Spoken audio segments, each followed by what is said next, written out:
Okay, before I record this episode, I just had to hop on here and show you guys how cringy it is to be by yourself in your room recording a YouTube video, because what you see on the other side is like a pleasing aesthetic. You see girls with their makeup done and cute outfits on whenever you're watching YouTube videos, but yet everyone, and I know I'm not the only one who does this, literally gets ready for their episode.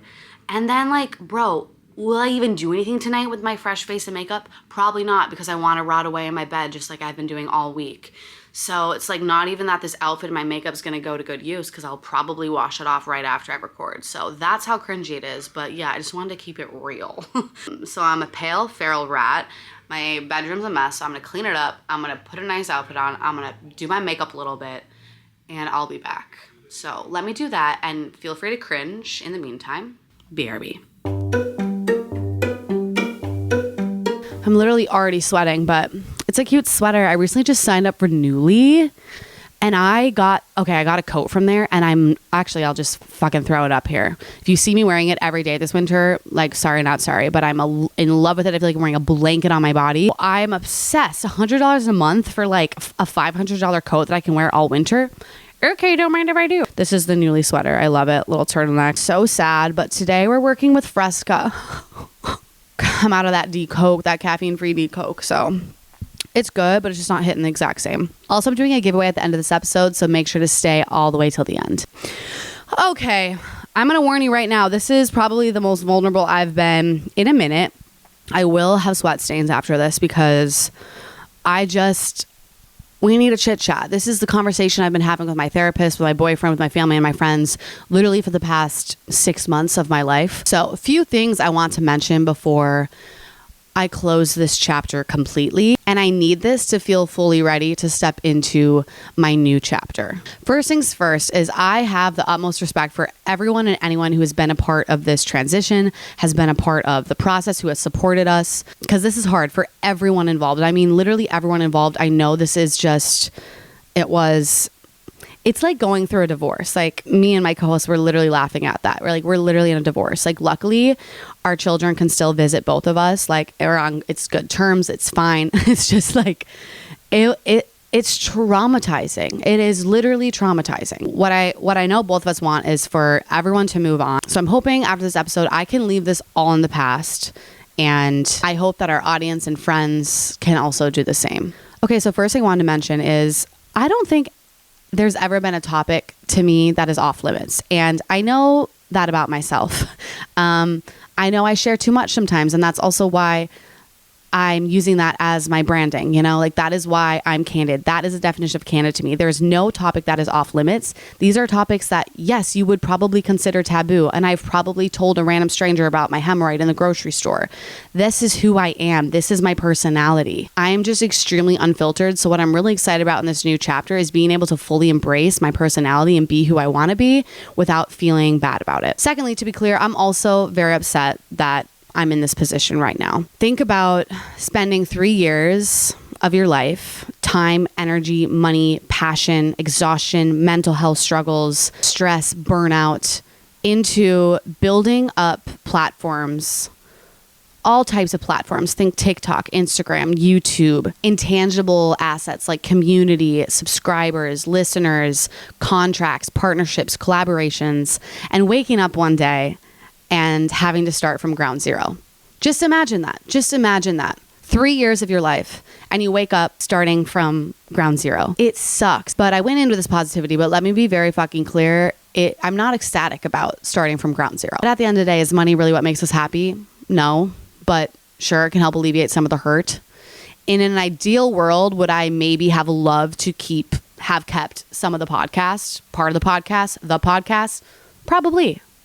But that maybe didn't make sense for our situation. At the end of the day, happiness over followers, happiness over platforms, happiness over money. Starting from ground zero sucks dickhole. But I'm going into this new chapter being able to fully embrace my personality. That is weird. That is unfiltered. That is candid. And that is why I know this is the right path. I'm fucking weird and unfiltered, and I'm proud. I'm weird and I'm proud. What's that from? SpongeBob? I'm ugly and I'm proud. God, I fucking love SpongeBob. Oh, wow. Okay.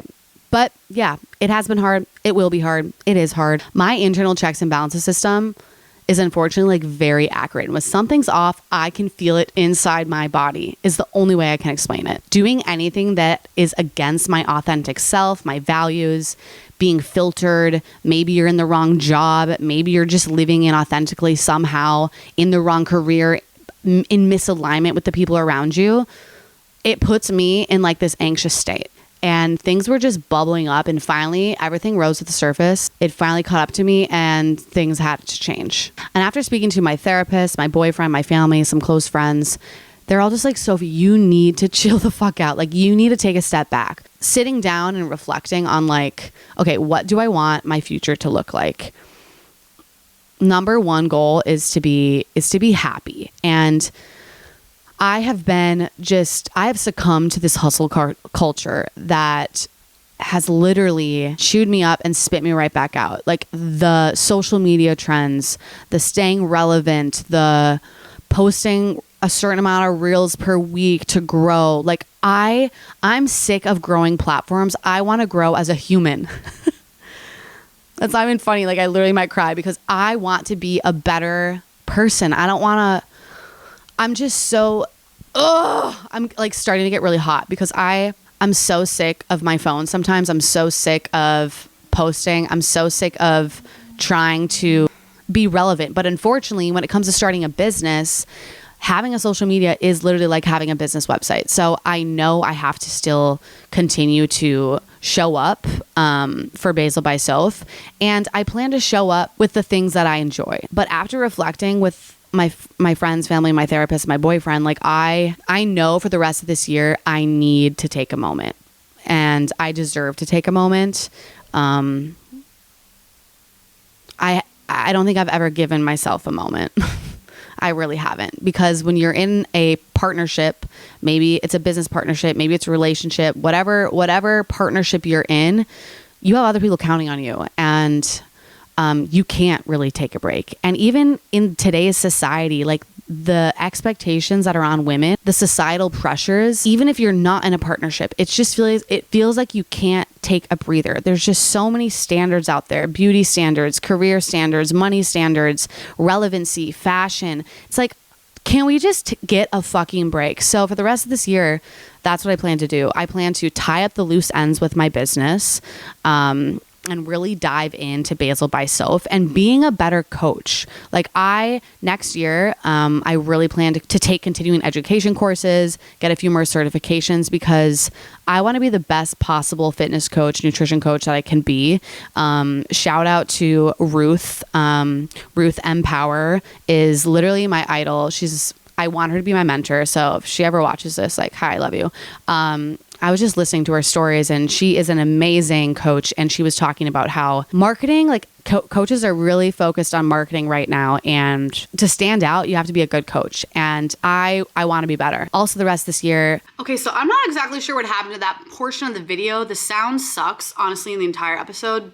I'll look into it. But I just have to pop in here quick. Hey, hello, what's up? What I'm trying to say is my plan for the rest of the year is I plan to take an Instagram hiatus. I will not be engaging or consuming content to recover, to recharge, to reset, to focus on my business, to eliminate distractions, and really just dive into Basil by Soph and maybe backlog a little bit of content. I do still plan to post YouTube videos, only because for a little bit I thought, okay, you know what?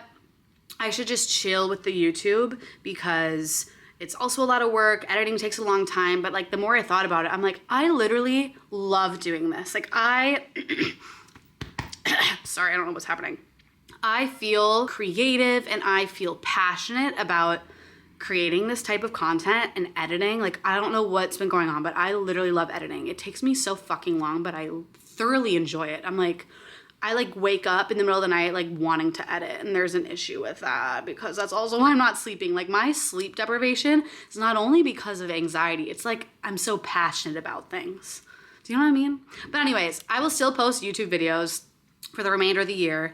I'm not sure if they'll be weekly. Maybe they'll be twice a week. Maybe they'll be once a week. I'm gonna do what feels good in the moment and really listen to my body for the rest of this year. And I guarantee next year I will for sure have more of a routine, but I think I need the rest of the year to maybe take this pressure off of myself. So yeah, that's all I want to say. Okay, back to the video because I hope the audio is substantial enough,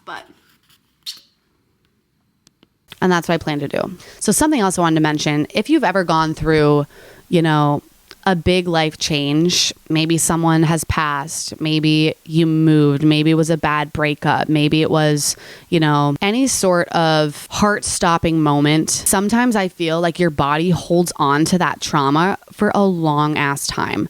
And the way I think about it is, if I continue to push, hustle, stay anxious, stay wired, like I feel like I'm never going to release that. And I just know resting and recovery, being with friends, family, especially during this holiday season, is going to be exactly what I need.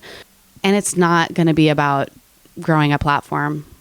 It's just not. I think I deserve it. Oh God, I'm going to get teary-eyed. I've just worked so hard in 28 years, hoping like I work hard now so I don't have to work hard later. But it's like, I forget to enjoy the journey, and I need to learn how to do that. So like just therapy and slowing down is so key. So I really do want to talk about burnout and anxiety and insomnia, because for me, they're kind of all interconnected. Maybe they're not synonymous, but they're all connected in some way, and they're all related to each other when it comes to my mental health. So I wrote down what anxiety feels like for me, and my anxiety girl is, maybe you can relate. I hope this doesn't trigger you. What anxiety looks like for me: wired all day, heart beating fast, little shakes, almost like my cortisol is like seeping through my pores, shortness of breath, feeling like I'm going through my day in 2 times speed, scatterbrained, forgetful, putting a salt shaker in the fridge, no libido, no sex drive, racing thoughts, obsessive, GI issues, constipation or diarrhea, constant tension in my trapezoids or my traps, can't lay down and feel relaxed. I rarely yawn. I rarely get sleepy. I'm quick to anger, quick to frustration, can't concentrate, avoidant behavior, anxiety-related communication challenges. Yeah, you too. And I also, ever since my last episode, I had a few people reach out about how depression and anxiety can affect your vocabulary. So I did a little research. So ChatGPT, shout out. They said, it said, he, she, they, them said, it's true that anxiety affects cognitive functions, including memory, attention, and verbal fluency. When you're anxious, your mind becomes preoccupied with racing thoughts. With racing thoughts, it can be difficult to select the right words. This can result in speech that can feel disjointed or incoherent. I'm like, feel. Obviously, those were my anxiety symptoms. I also want to talk about burnout, because not only, I know I'm not the only one experiencing this, and I know this is talking about my situation and what I have been going through, but this can be so relatable. This is so relatable to anyone that is also struggling with anxiety, burnout. If your work-life balance is bad and you feel like your work is seeping into your daily life. I was just talking to a friend, and she was like, I'm at the point where my job is like affecting my daily life, like significantly, and my daily happiness. And I think that's a sign for things to change. So listen up. We're going to talk about burnout signs and symptoms, and then I'm going to get into what I am planning to do to help with burnout anxiety for the end of this year, and what I'm already doing for anxiety, burnout, and insomnia. Insomnia is going to be a whole nother episode because, bitch, I slept 2 hours last night. I don't even want to talk about it. I want you to raise your hand if you experience these burnout symptoms. This is also shout out ChatGPT. If you don't use any sort of AI, what you doing? Okay, so burnout obviously is a state of physical, emotional, mental exhaustion, often caused by prolonged stress, being overworked, or an inability to cope with one's responsibility. It can impact various aspects of your life, including your work, personal relationships, and overall well-being. Some common signs of burnout include, okay, this is when you raise your hand. You guys ready? Chronic fatigue. Hey. Feeling constantly tired, both physically and mentally, despite getting enough rest. Yep. Hey. Reduced performance. Hey, can't talk sometimes. Cynicism. I'm bad at pronouncing. Don't come at me. I think that's like cynical, obviously, cynicism and detachment, becoming increasingly cynical or detached from your work, colleagues, or personal relationships. You may feel a sense of disengagement or emotional distancing. The amount of guilt that I have for the friendships and relationships that I have let sizzle out because I've been distancing myself because I thought it was anxiety, and it was probably burnout. Again, probably interchangeable, but to this day, like I still get sick to my stomach about some awesome friends that I still have, but I know I could have been a better friend too. So kind of sucks to live that way, you know? Increased irritability. You become more easily irritated, impatient, or short-tempered with others, including coworkers, friends, family. Hi. Sorry, Pat. Physical symptoms. Physical symptoms may manifest such as headaches, muscle tension, GI issues, or an increased susceptibility to illness. Yep. All these GI issues. When it says hot girls have GI issues, hot girls have IBS, it's because we're fucking stretched by the societal pressures and the gender norms, okay? It's because we're burnt out trying to be everything and anything and everything all at once. Sleep problems. Hey, insomniacs. Experiencing disrupted sleep patterns, including difficulty falling asleep, staying asleep, or waking up feeling unrefreshed. Loss of enthusiasm. Yeah, this one definitely hits home for me. Like, there's so many things that I used to love to do. I don't even know what I love to do. My therapist was like, what would you do for fun? I was like, for fun? I don't know. For fun? Like, I work out. Does that count? I'm like, no, this doesn't count. What do I want to do outside of working out and working? Fuck. So I'm excited to try to find some hobbies when I take a little break this winter. Neglecting self-care. Hi, with me only washing my hair once a week, and I literally have the hardest time doing that. I think that's a lot of us though. Procrastination, feeling overwhelmed. Perfectionism. That was an interesting burnout symptom. A tendency to be overly critical on your own performance and setting unrealistically high standards for yourself.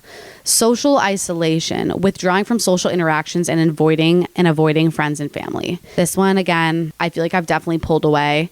Sometimes I even avoid just answering a phone call because conversations take a lot of effort. When you're burnt out and when you're tired and exhausted, sometimes it just like feels too much, you know? And then you continue to do that time after time, and you start to isolate and you start to lose that friendship, that connection, that relationship. You have to be able to have enough energy for the people around you that you love. Loss of focus, difficulty concentrating and maintaining focus even on simple tasks. I'm getting tested for ADHD actually in January. Part of me wonders, I know ADHD shows up differently in females than it does in males, and it's so underdiagnosed in females, which is crazy because it doesn't show up like the jittery boys in math class and like middle school. It's so different for females. There's a lot of different types of ADHD, so I'm curious, but even if I get diagnosed with it, which I probably will, I don't think I want to take medicine. Says a girl who's literally on so many meds, but it's fine. Okay, and the last one is increased use of substances. And I'm going to be completely honest with you guys. I've never been a stoner in my entire life. Like, I used to be like goody two-shoe, like, oh my God, they have weed in here. Like, I need to leave this house party. There's weed. I smell weed. It smells like skunks. Get me out. And now I literally get so high every night because I can't relax. And this has been the past maybe 6 months. A lot of things were going on in my brain and my head. So yeah, I have some THC drinks. I'm hoping to steer away from that soon. But what's interesting is sleeping pills don't help my insomnia. Like, I'm talking like the sleeping pills. Like, I don't need to name them, but think of like the most prescribed sleeping pills. I stay awake with those. I'm like wide-eyed and I'm like, what's going on? I'm awake and I'm like sleeping in my brain, but I'm awake. It's so weird. But I noticed that THC, that D9, it clicks. It helps me at least now, like, not obsess about trying to fall asleep, where I can catch that first snooze, and then I usually wake up middle of the night now and am up for hours. But yeah, it literally sucks. Managing these symptoms, I'm hoping will help with sleep too. Okay, so here are my tips for you anxiety burnout girlies. Okay, so I'm gonna share things that have helped me the past couple months. I'm going to be honest with you. I'm still working on all of these because I still am struggling hardcore. But I'm going to share. So I have 10 tips for you for anxiety and burnout. 10 tips that definitely relate more to my anxiety, which will, I think, help with my burnout and insomnia. So number 1 is it's not that serious. And every time I'm obsessing about something or thinking I need to do better or I didn't do something well enough or I'm afraid of something that's going to happen in the future or I'm afraid that something happened in the past and I just am dwelling on it, I have to say to myself, and I even write it down sometimes in a journal over and over again, it's not that serious. And that's the truth. What are you worried about right now? It's not that serious, okay?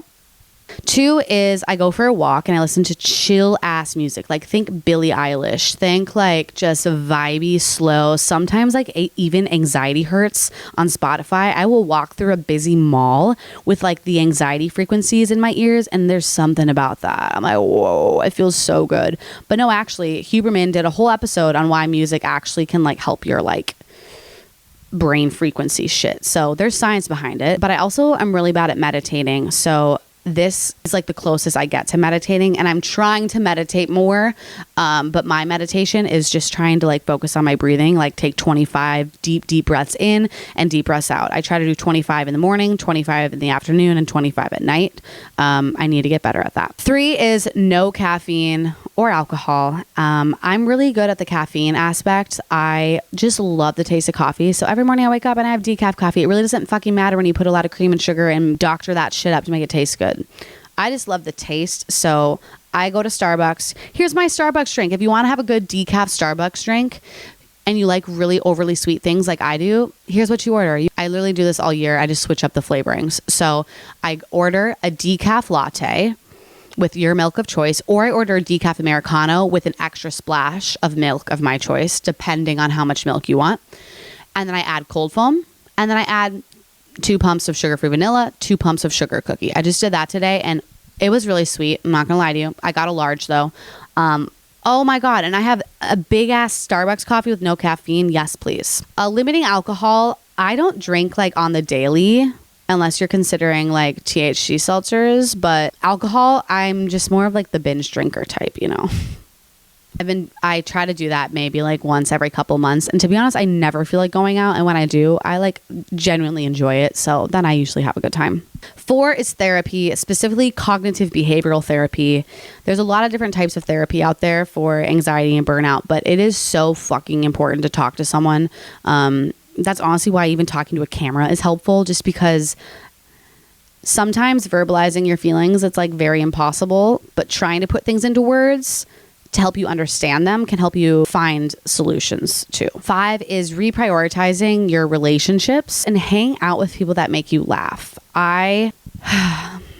This is sad to admit, so I'll admit it anyways. I have been trying to hang out with friends more often because I usually say no and isolate and just want to stay home on my couch and try to breathe and not feel stressed and try to relax, even though I end up not relaxing when I'm home anyways because I'm thinking about everything I have to do. So I might as well just go out with my friends and try to enjoy my time.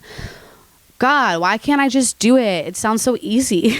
I've been trying to hang out with friends more, and we had some friends over the other night and I laughed like really hard, and I just remembered that feeling of laughing for like days and days and how good it felt. Why does it feel so good to laugh? Like I just want to laugh more, you know?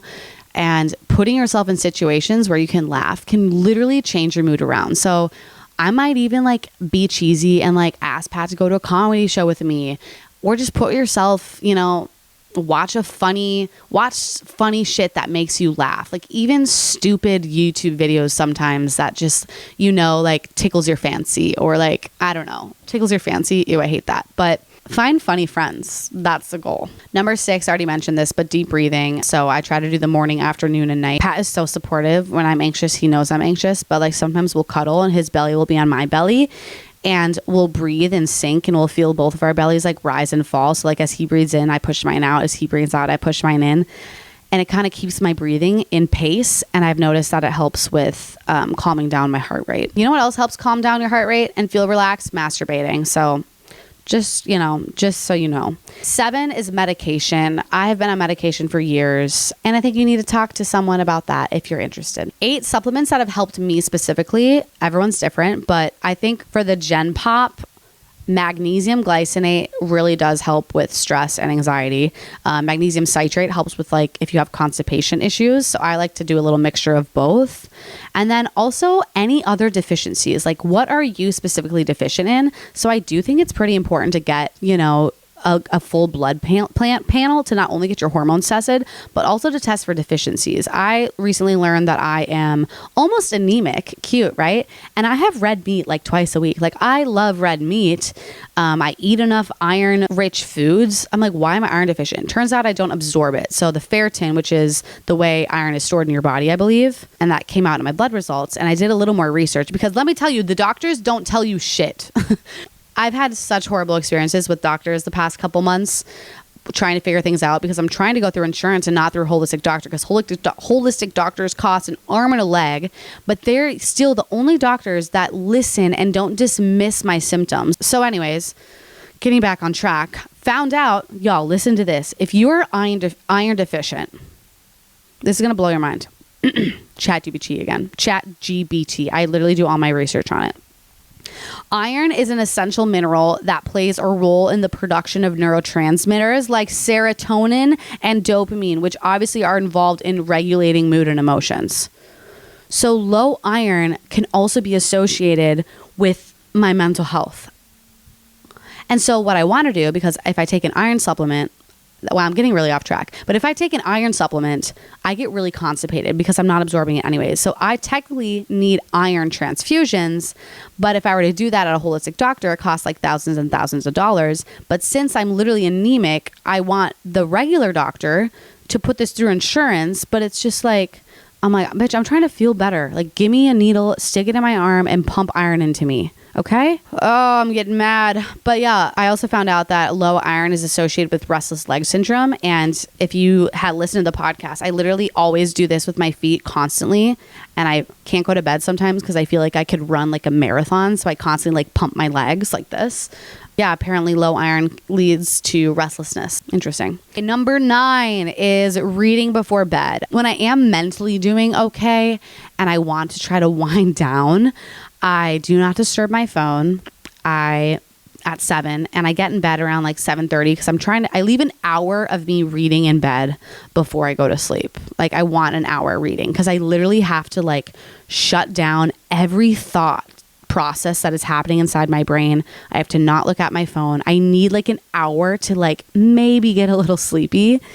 And once I'm sleepy enough from reading my book, I'll shut the book and I'll go to bed. Insomnia tips are a whole nother story. I don't recommend reading in bed, and I recommend only going to sleep when you're actually sleepy. Don't try to lay there when you know you're like wide awake. And number 10 is stop comparing to other people in your niche, whether that mean maybe that's like, maybe for you that means like other girls your age, or maybe for me that means other fitness coaches.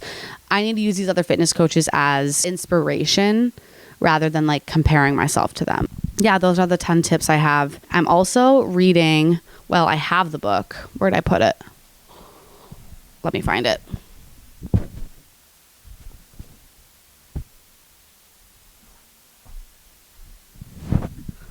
Bro, I don't know where it is. I've looked everywhere, but I'll put it up on the screen. I haven't started it, honestly, if I'm being completely real with you. I don't like reading self-help books before I go to bed because it's too like mind stimulating. I like to read more of like a rom-com, like love romance before I go to bed. That usually helps me get sleepy, but yeah. All right. Well, that's kind of the wrap up for the day. Thank you guys for listening to this one. A little more serious this week. Like I said before, I don't think this is going to be a consistent, routinely thing for the rest of the year. I will post when I feel inclined to. I'll post when I have the capacity for the YouTube. If you have any ideas, any topics, please comment below. Also, if you stayed this long, I want to do a giveaway. So giveaway is a $150 gift card to Sweet Green. That's a lot of free lunches. That's all I'm saying. And it's healthy. Love it. I'm obsessed. Harvest Bowl. I will literally marry the harvest bowl, but I sub kale for arugula, and then I sub the goat cheese for parmesan, and I add tofu because their tofu there is actually insane. If you don't think you like tofu, try Sweetgreen's tofu. It is amazing. So $150 to your Sweetgreen. So you have to have 3 things completed to enter the giveaway. You need to be subscribed to my YouTube, follow me on Insta, and share to your story your favorite YouTube video of mine, and make sure to tag me. Okay, bye.